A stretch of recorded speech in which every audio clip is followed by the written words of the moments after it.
I've got a couple of examples of Zip Cyan Lowest, and I wanted to share with you uh,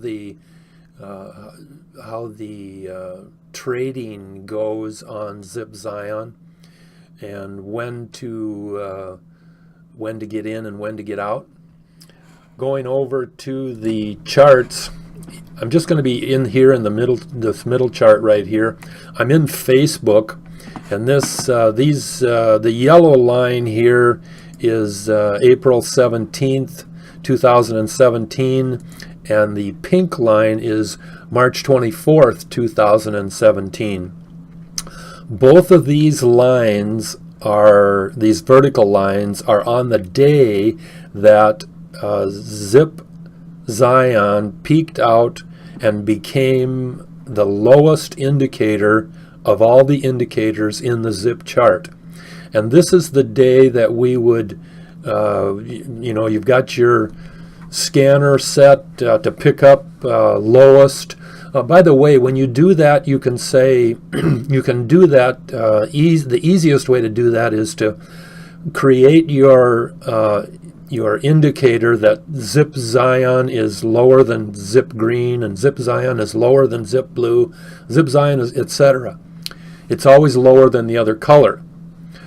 Well, what you can do is create an indicator, and that indicator you can create a condition, and that condition within the framework of the indicator that you're building, that indicator would be treated as though the first condition indicator would say that all of them are lowest, and the second condition indicator would be all of them that are lowest. However, what you do when you write the line is you say condition 1, which is Zip Cyan lowest, is false, and that way you don't have to write it, or you don't have to write the other one that says that creates it in another way, because if you create it as Zip Cyan is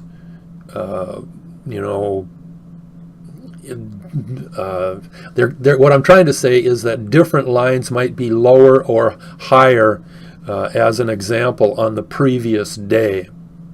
And that would be the exact case here. On the day before, you had your Zip Cyan was actually above the Zip Green and below all the other colors.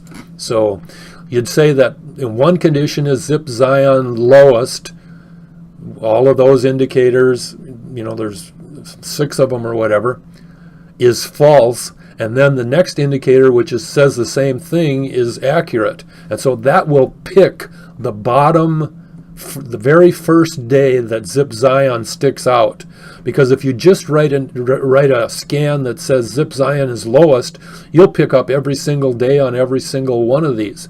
And you want the very first one. I hope I made myself clear there. But in any case, let me go on.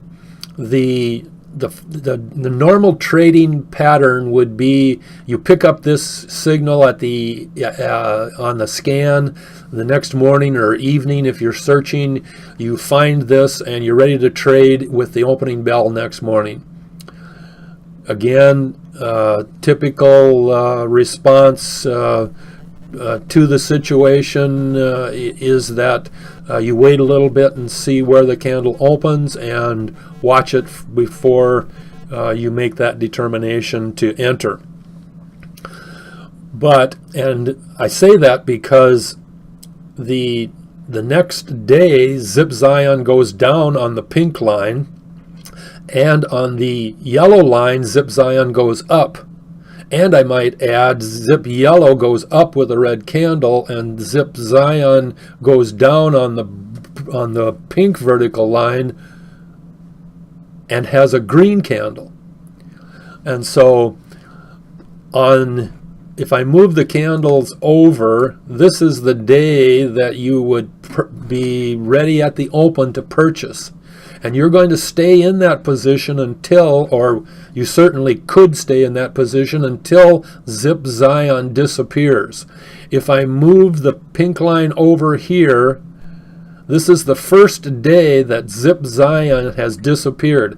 At the end of the day, an hour before you see that Zip Cyan has disappeared, this is the day to get out on the pink vertical line.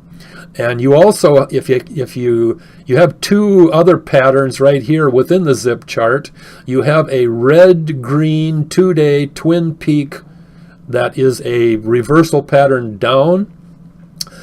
And you also have the zip green that has poked itself out up above the other indicators, telling us that it is going down next day.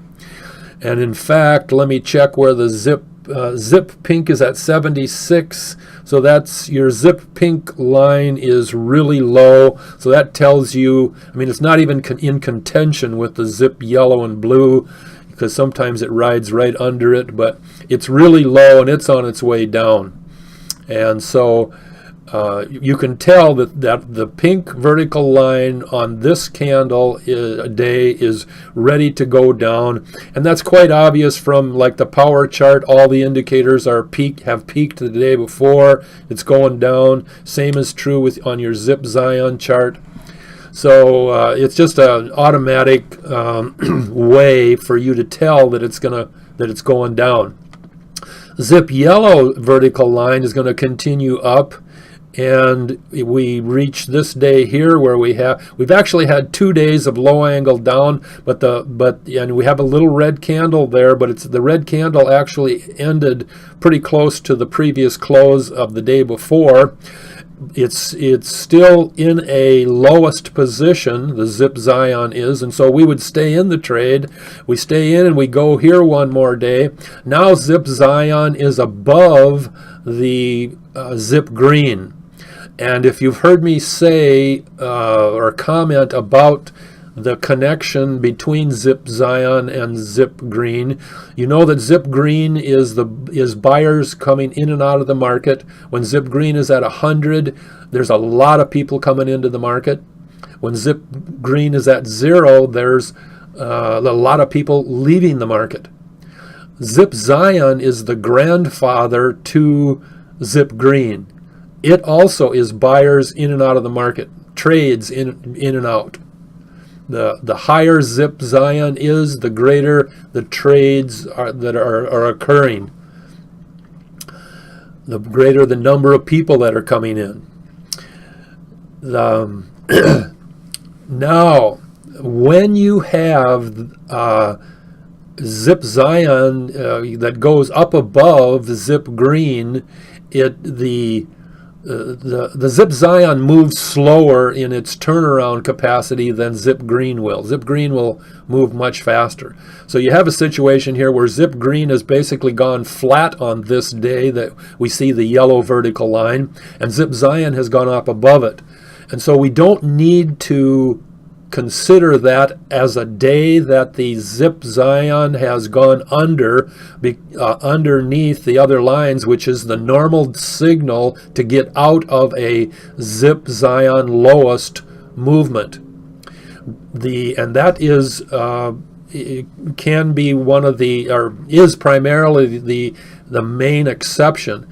Because those two are both tracking buyers, we're not as concerned, because we're interested in the 22 market force recognition indicator lines that tell us, excuse me, I said that correctly, but in a way it's wrong.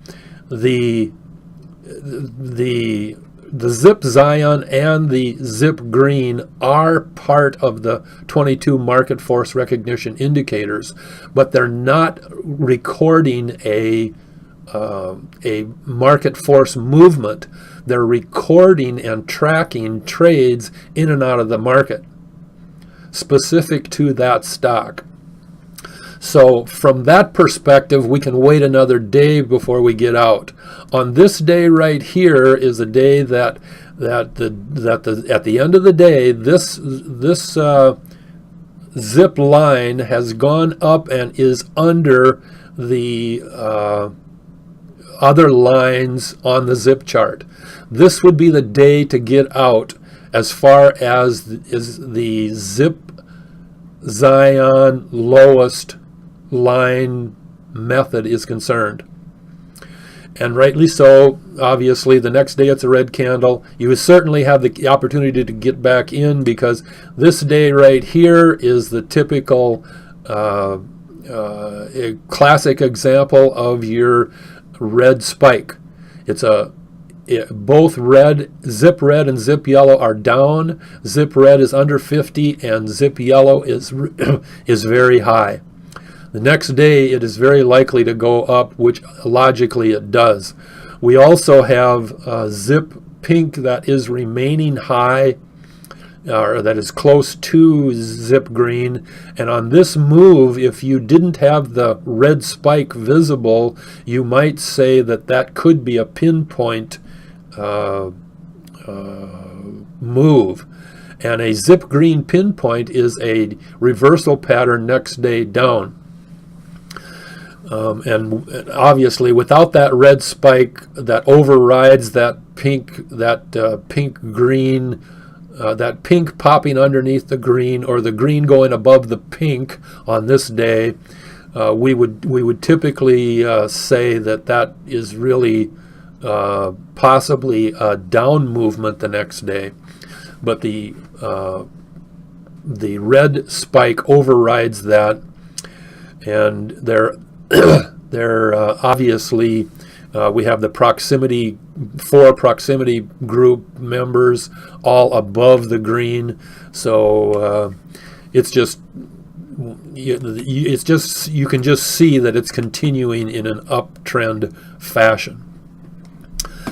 So that's the information that we have on the zip chart on the zip Cyan examples. This happened to be in Facebook, and I will share more with you later.